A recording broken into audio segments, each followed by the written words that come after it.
Hello everyone, hello YouTube. This is Rowan Horn from the Agnostic Code. This is a message that goes out to all the atheists and agnostics. I'm telling you guys, we need to support life extension. This is critical.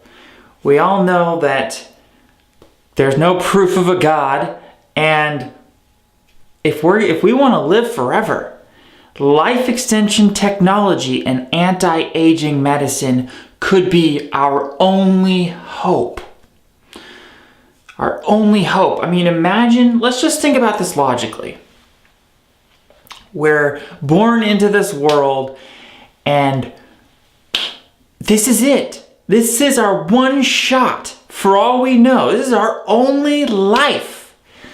So doesn't it make sense to try to live, cure aging so we can live forever? You know, I want to live forever. I don't know about you, but that's my personal opinion.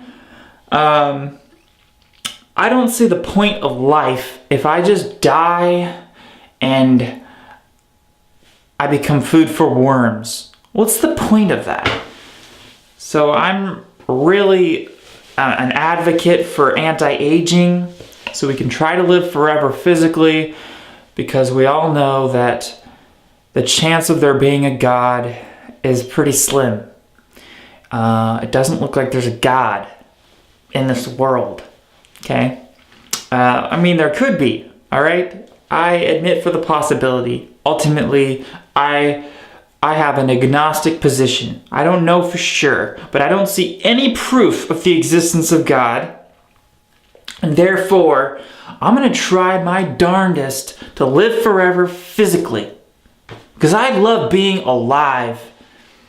If you don't want to live forever, what's wrong with you? Don't you love life? When you die, it's all over. Forever. Forever. That sucks. That should bother you. Eternal life, living forever. This is what is important. And it's not just that. It's aging causes more suffering than any other cause combined. Think about all these illnesses. Alzheimer's disease, arthritis. It's so much. Virtually every disease of old age is horrible, painful. It causes extreme suffering. And it kills people. Every time someone dies, it's like a library was just burned down. All the information, all the knowledge of that person is gone forever. That sucks. So, I mean, what are we here for? I mean, I'm not here in this life just to live a temporary blip of an existence and then be gone forever. That's not okay. I will not accept that. Okay, our society teaches us that we should just accept death and roll over and die just because that's how it's been done. That's the tradition. That's nature's plan for us. Well, you know what? No, I got another plan. Let's cure aging. Let's fix this human condition of mortality, this evil thing that is called death. It's evil. And we have real hope. I mean, we're on the cusp of a singularity that could happen in the future. So right now is the time to really advocate for anti-aging medicine.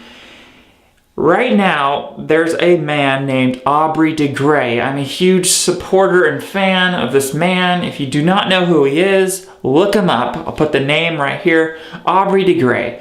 He is an anti-aging gerontologist. Okay, so he's all about how to fix the problems of old age, and he's came up with the 7 deadly causes of aging. He's broken it down into smaller problems that we can solve to cure aging. And the problem is he's not getting enough funding. His SENS Foundation, that stands for Strategies for Engineered Negligible Senescence, it's not getting enough funding. And so the whole world, if you're a rich person, it is in your best interest to give to SENS Foundation, because you're not going to be able to enjoy your money when you're dead in the ground, rotting. You need to stay alive.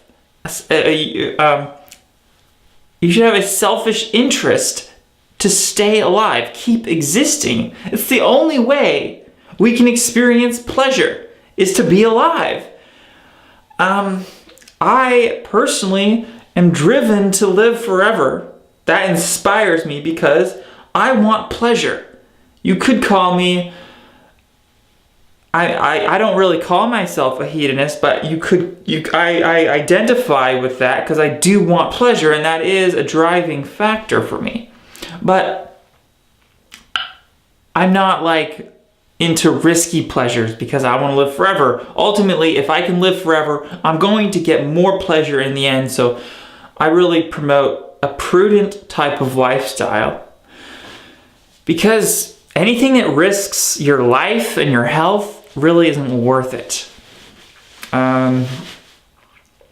So I don't think, when I see atheists and agnostics, most of them are really not, they're just sort of accepting of death. They create all these weird rationalizations that for why death is a good thing. A perfect example of this is Richard Dawkins. Okay, Richard Dawkins recently came out with a speech. I'll put a link to it right here. And this speech, he's going on about how, we're all going to die, and that makes us the lucky ones, because we at least had a short time on this earth, and most people will never have been born, so we're the lucky ones because we get to be born and then die. That's ridiculous. Look, we're lucky because we're here and we have a chance to live forever. That's what makes us lucky. So don't just accept your death like a little sheep. Try to live forever, because that's the only real value in life, is continued existence. Transhumanism can help us get there.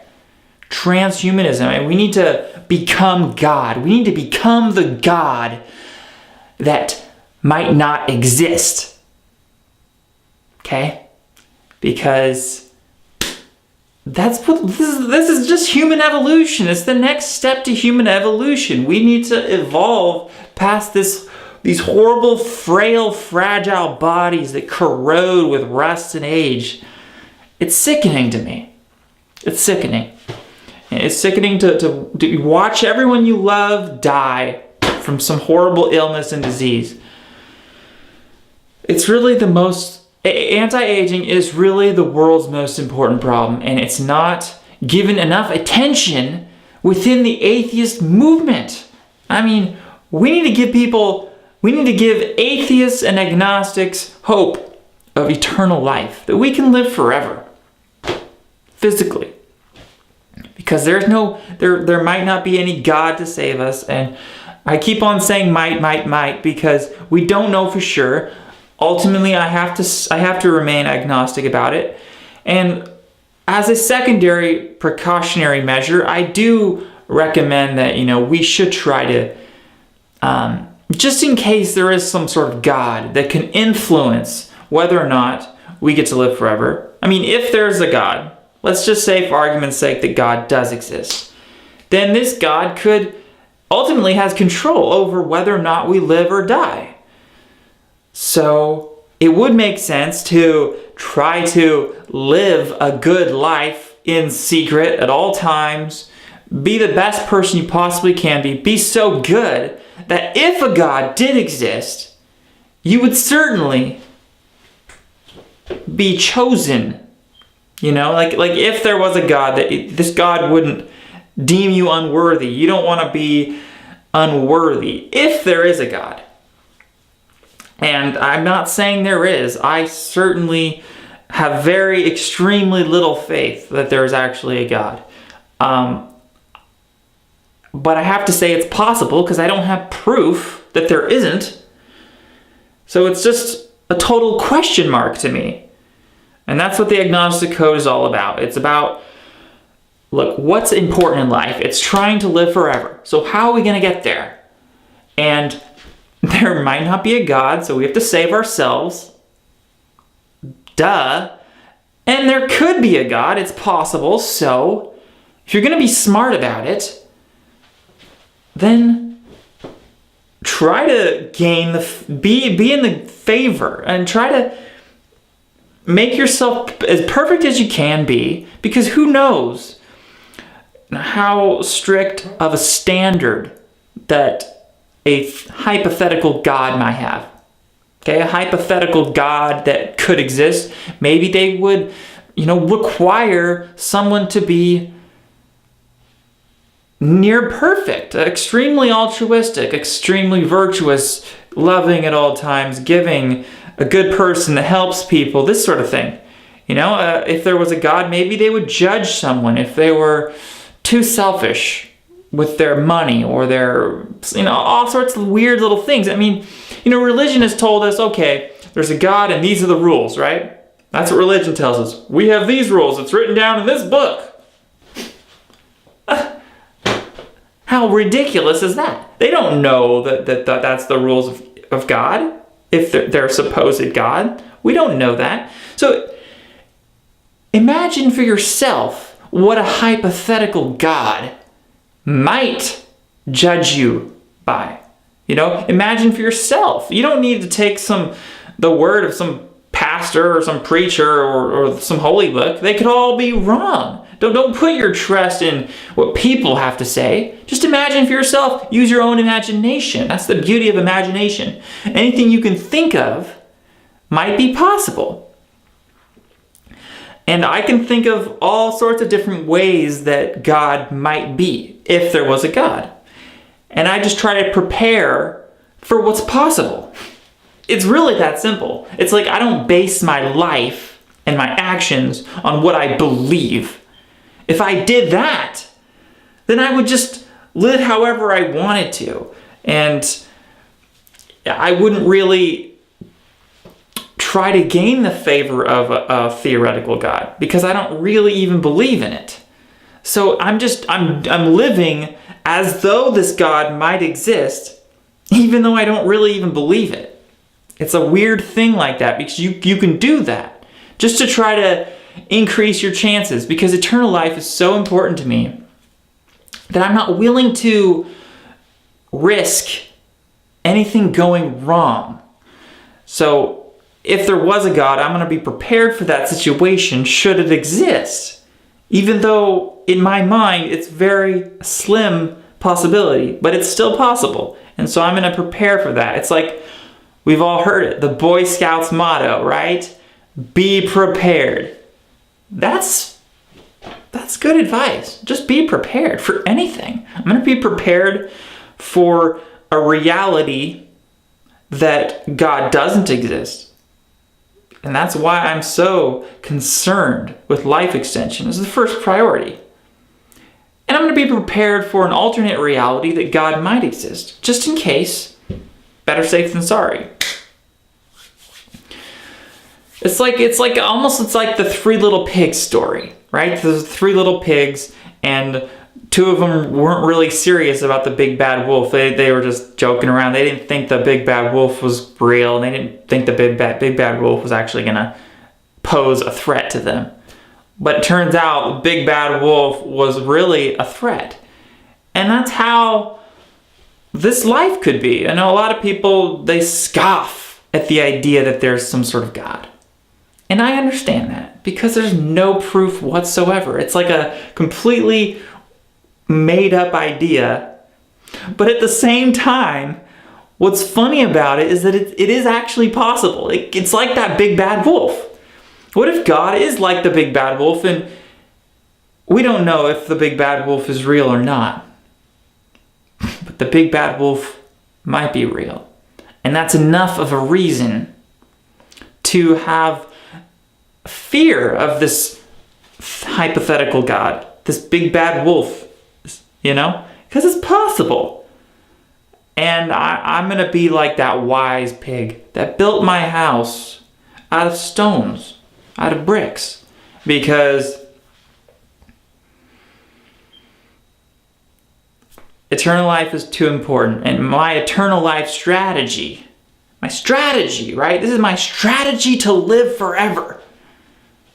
I'm not going to build that house out of straw with all sorts of holes in it. I want my strategy, my eternal life strategy has to be perfect. Has to prepare for every single possibility.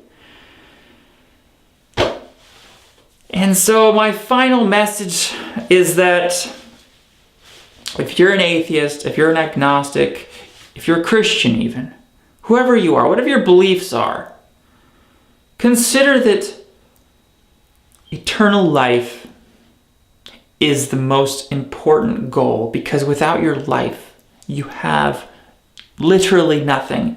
You're dust. You're non-existence. Okay? People say, yeah, well, energy can't be destroyed. Yeah, sure, energy can't be destroyed, but your consciousness can. Right? Your consciousness. We don't know that there's anything beyond this physical, material brain of ours. Once your physical, material brain is destroyed, it could be the end of you. Think about that. Take that seriously. So you got to preserve and protect your health at all costs. We got to try to live forever. We got to cure aging. And as a secondary thought to all of this, be the best person you can be, just in case. Just in case the big bad wolf is real. To me, that makes sense. And why do I care about all this? I mean, I'm obsessed with eternal life. I am obsessed with it, and I think that that's okay. I think it's a good thing to be obsessed with your eternal existence. What could be more important than your eternal existence? Life. Isn't that the ultimate good? Isn't that why we try to, help the starving kids in Africa? It's like we're trying to preserve life here. We're trying to protect life. That is what humans do. We protect life. And it should be no different with aging. Your grandma that's dying right now of aging, that's important. That's a life. Okay? That's important, and it's going to be your life one day. You're going to get older and older and older. We're all just getting older, and it's scarier and scarier every day. We're getting closer to this wall of death. This aging is like this wall. It hits us all if we don't do something about it.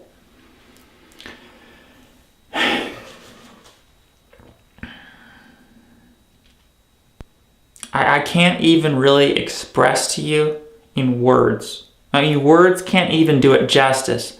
How important it is for you to live forever. You're important. You gotta value your own life, your own existence. You're important. Your life, right?